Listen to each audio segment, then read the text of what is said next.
Hi, and welcome to Creatives Expression. I'm Keisha, I'm Natasha. and we are educators, Writers, directors, producers, singers, and actresses. and on this show, we like to put creatives in the spotlight. Today, we have on our show Mr. Andrew C. Richey. Hi, Andrew. Hello, and thank you, and welcome. Thank Glad you for to be being here. with us. So, you are a theater director and a film producer and editor. So, can you tell us a little bit more about what you do and some things you've done? So I've just enjoyed the dramatic arts in general. So I work in theater a lot, and then, but primarily in film. Again, I'm a producer and editor. Probably started my cinematic career at USC in Los Angeles. While a student there, I met up with a very cool young director named Ryan Coogler, as we were talking about, and we made a film called Fig that sold to HBO and ran for a few years.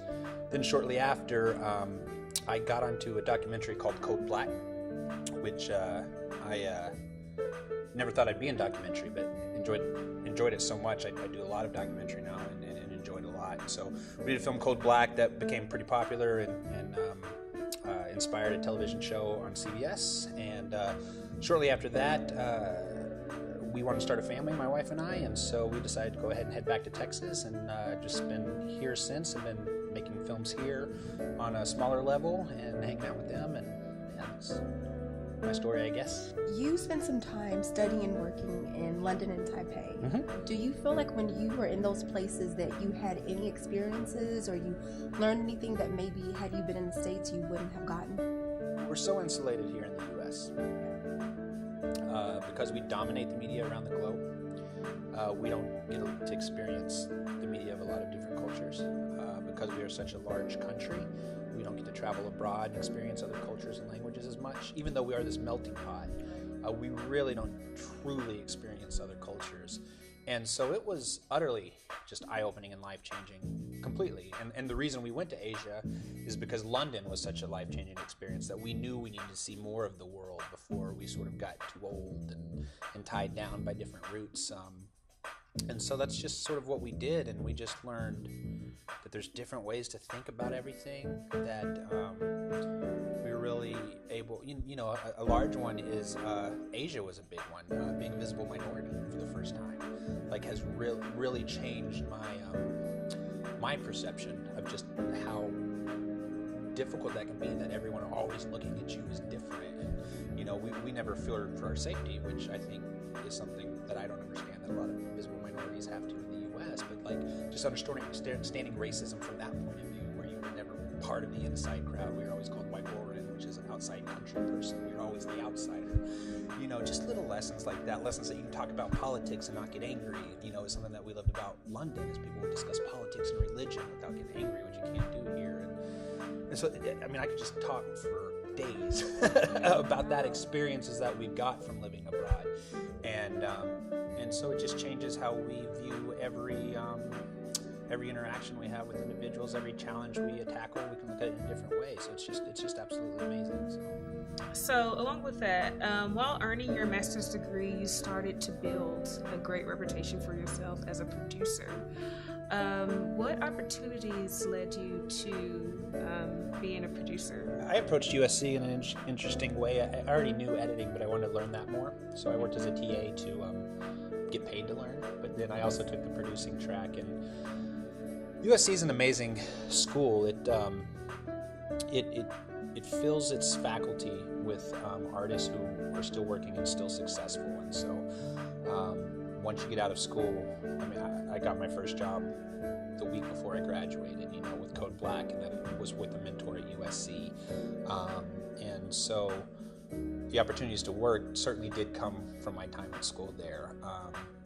I will say for folks, though, I know your audience is mostly in Texas, there's a bit of a challenge after taking that network, building that network in LA, and then coming over to Austin and trying to start over. And so one thing in school that I challenge people, if they are going to go to school, especially for film or any other industry, is figure out what city you want to live in first, then go to school there. Because you're going to school more than anything, even in our education, again, our mentors were great, and to have their guiding there was wonderful, but for them to give us ideas to try, and then for us to actually get on set and execute and experiment, that is where our learning was. And that is where the learning, I think, is for any artist, at whatever level, no matter how old they are. And so what you do end up paying for, though, by going to film school that you don't by just showing up and working, is that network. You need a very strong network. And so I think it's great for anyone considering school that they really sort of look at the market and town that they want to live in and decide to go to school there. You mentioned you work with Ryan Coogler, and I mean, he's a big name. I don't want to skip over it. Like, we don't know who he is. Like, who doesn't now with Black Panther, and of course before that, Bill Station and so forth. I'm wondering, like, what opportunity led you all to working together? Do you want to share? No, well, again, we were working while we were still at USC, and they do this interesting thing to get you used to how it is with projects. Is you study for a couple semesters, and then you begin to specialize in whatever part of the career you'd like to be in. But if you're interested in being a producer or director or a writer, the way that they form your third semester there at USC is they choose a number of producers, and they choose a number of directors through an application process, and they choose several dozen scripts, and they put you in a room, introduce you to each other, and said, guys, go put together projects. And so from there, you just have to, as a producer, you search for artists that you want to work with for the next few months, and you look for scripts that you enjoy. And so Ryan and I were a part of that process at the same time. And I remember recognizing, even as first student films, that they were just amazing work. And so I just targeted him out. And I was like, hey man, I'd love to team out whatever we want to go. And he's like, well, I'm already working with the producer. And he's like, but let's stay in touch, because no one knows how this thing goes. And so you do a pitch, and then you go and pitch, and the school will pick just 3 projects out of that semester. And because of our conversations beforehand,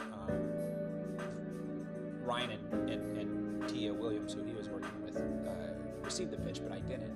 But at that time, they need to hire another producer. And so at that point, Ryan was like, let's go talk to Drew, because he showed interest. And so I teamed up on him with Fig, which was a short about a young mother stuck in prostitution in South Central Los Angeles, and sort of her struggle to get out. And we made that.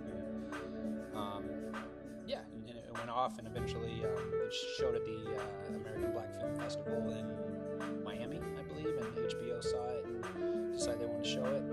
They bought it and played it for a year or 2. So, yeah. Okay, so for people who are watching that look at you and say, I want to do what you're doing, what advice would you give? You need to know why you're doing it whenever you do. I mean, again, my big goal with whatever projects I work on is to just bring different people together. And so everything I look at it sort of through those scope. And again, I'm lucky to have a wife that has supported me throughout my time to give me support through that. But you have to be bold. You have to be tenacious. Every project's a miracle just to get shot, and then once you get it shot, to get people to look at it. You mentioned the distribution part of it. What do you think about self-distribution? Okay, love it. You do. I think we are a day and age now that we have a direct line to our audiences, and gatekeepers are great for protecting their brands, and as curators, if you find a particular distributor and thing that you like. But I don't know why people want to spin their wheels waiting for a festival programmer to tell them their work's good, or waiting for a distributor to say this fits our plate. And I guess it's because from being from the other end and seeing it, just because it's turned away, it doesn't mean that it isn't good. It just means it doesn't fit the needs of that particular company. And so it's easy to get discouraged because you're getting turned away so often. But again, it doesn't necessarily mean that the work's not good. You should listen.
Thanks for being here today. I have definitely become inspired, and it has my wheels turning on some other things Awesome. as well. Of course, what you've shared and just the projects that you're working on, and dreams. It was so much good advice you gave today. I really appreciate it. Hope that helps. Thanks. Yes, it does. So to our viewers, thank you all so much for tuning in, and thank you again. What you like to go by Drew. Whatever you want to call me. Drew, for being here today. And remember that there are no limits when expressing yourself creatively.